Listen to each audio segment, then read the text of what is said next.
매일 성경 묵상을 돕는 해설 가이드입니다. 안녕하세요. 묵상 코치입니다. 함께 읽고 나눌 말씀은 마가복음 6장 14절에서 29절까지 말씀입니다. 마가는 예수님의 사역 중간에 요한의 죽음을 삽입합니다. 요한의 투옥이 예수님의 공생애가 시작되는 표지였듯이 의로운 요한의 죽음은 예수님의 사역이 어떻게 끝날지를 보여주는 표지입니다. 14절에서 16절을 보겠습니다. 14절에서 16절은 헤롯의 오해입니다.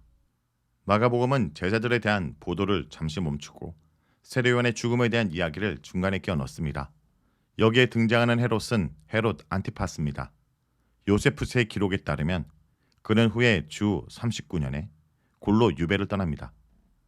로마 황제 갈리굴라로부터 왕의 칭호를 얻으려고 한 헤롯디아의 야심이 실패로 돌아가면서 로마로부터 갈릴리와 베레아 지역을 다스릴 수 있는 통치권을 몰수당하게 됩니다. 따라서 사절에 나타난 그를 칭하는 왕이라는 칭호는 공식적인 칭호가 아니라 갈릴리 사람들이 통상적으로 부르던 호칭이었을 것입니다. 예수님께서 어떤 분인지에 대한 소문이 그 지역에서 퍼져나간 듯 보입니다. 이러한 소문이 헤롯에게까지 들린 것 같습니다. 이곳에 등장하는 예수님의 이름이라는 표현은 예수님께서 그의 사역을 통해서 얻게 된 명성을 뜻하는 것 같습니다. 헤롯에게 들린 소문은 이렇습니다. 세례 요한이 죽음으로부터 일어났으며 이러한 사실 때문에 예수님 안에서 능력이 나타나고 있다는 것입니다.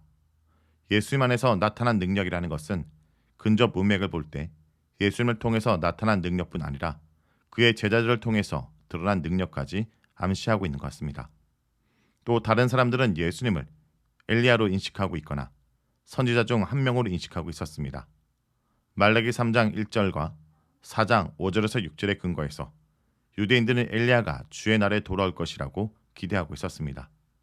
이러한 사람들의 이해가 예수님을 엘리야로 인식하게 만드는 주요 요인이 된 것 같습니다.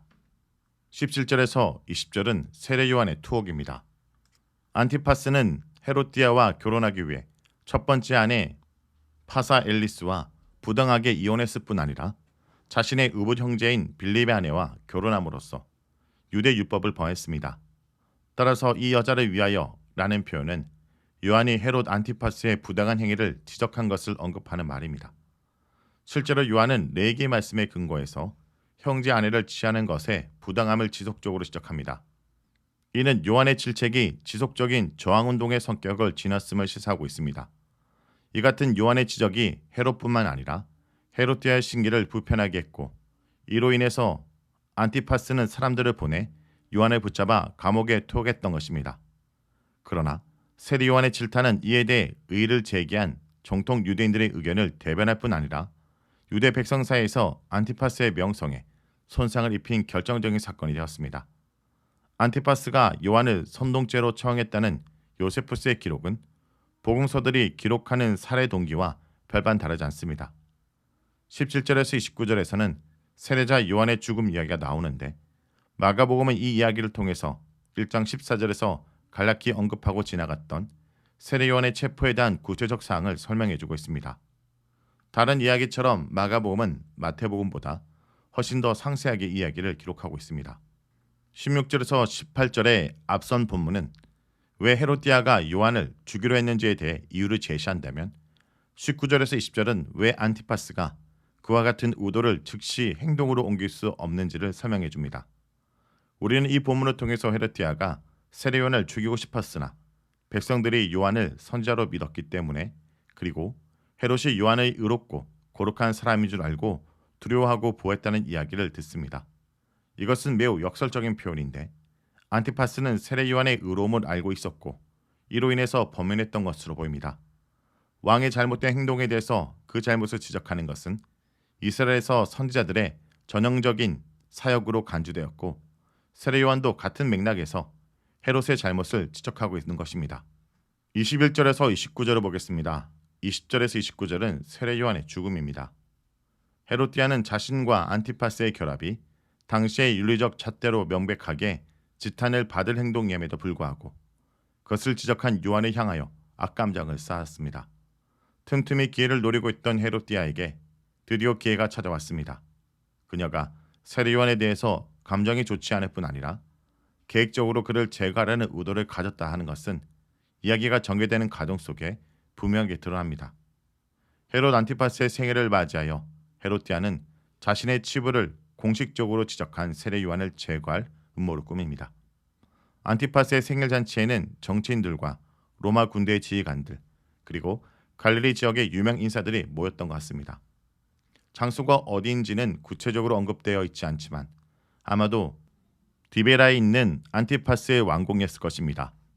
헤롯디아는 손님들 앞에서 자신의 딸로 하여금 춤을 추도록 하였습니다.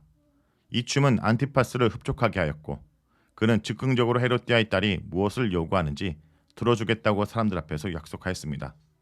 소녀는 안티파스의 말을 듣고 자신의 어머니에게 가서 어머니가 원하는 것을 들은 후에 그것을 안티파스에게 전했습니다. 여기서 소녀는 헤롯디아가 전 남편 빌립과 사이에서 나온 살로메로 보입니다. 안티파스의 부주의한 약속으로 말미암아 그는 스스로 덫에 걸리고 맙니다. 살로메의 뜻밖의 청혼에 안티파스는 고민하게 되었지만 자신이 공공연하게 한 약속과 그 약속을 함께 있던 천중들이 들었기 때문에 어쩔 수 없이 살로메의 청혼을 들어주게 되었습니다. 헤롯디아의 딸 살로메에 대해서 사용된 단어인 소녀는 결혼 정년기의 딸들에게 쓸 수 있는 단어입니다. 그녀는 적어도 10대 소녀였을 것입니다. 재판에 대한 어떤 언급이 등장하지 않고 일종의 직결처형 형식으로 목을 베었다는 점에서 세례 요한의 처형은 유대 율법에 반한 것이었습니다. 이러한 처형의 방식은 전쟁 상황에서는 예외적으로 인정될 수 있었지만 그것도 분명한 반역의 의도가 적발되었을 때나 가능한 매우 드문 처형 방식이었습니다. 세례 요한의 제자들은 자신들의 선생인 요한의 시신을 묻도록 허가받은 것 같습니다. 보통 반역죄를 저지른 사람을 즉결 처형한 경우 시신의 매장에 허락되지 않는 경우도 다반사였습니다. 이 경우 시신은 버려져서 들짐승의 먹이가 되곤 했습니다. 요한이 중대 범죄자가 당하는 참수형을 당했다는 사실은 무지한 예수님 역시 불명예스러운 죽음을 당하게 될 것을 내다보게 합니다. 요한의 처형 결정이 헤롯의 의사에 반하여 주변의 압력에 의한 것이었다는 점을 예수님의 처형 결정이 총독 빌라도의 의사에 반하여 주변의 압력에 의한 것이 될 것을 내다보게 해줍니다. 성도 여러분, 세상의 불의를 외면하지 말아야 합니다. 세례 요한은 하나님 나라의 전령으로서 사람들의 해결을 촉구했습니다. 그리고 헤롯의 죄를 책망한 일로 옥에 갇혀 죽임을 당합니다. 세례 요한의 죽음은 세상의 정의와 평화, 사랑과 용서를 선포한 십자가 사건의 전주곡입니다. 우리도 하나님 나라의 정의를 세상에 선포하기 위해 파송된 하나님 나라의 전령들이라는 것을 잊지 않기 원합니다. 말씀을 놓고 기도하겠습니다. 주님, 제 삶과 일을 통해 하나님 나라 정의가 선포되며 예수님의 이름이 드러나게 하여 주시옵소서. 예수님의 이름으로 기도합니다. 아멘.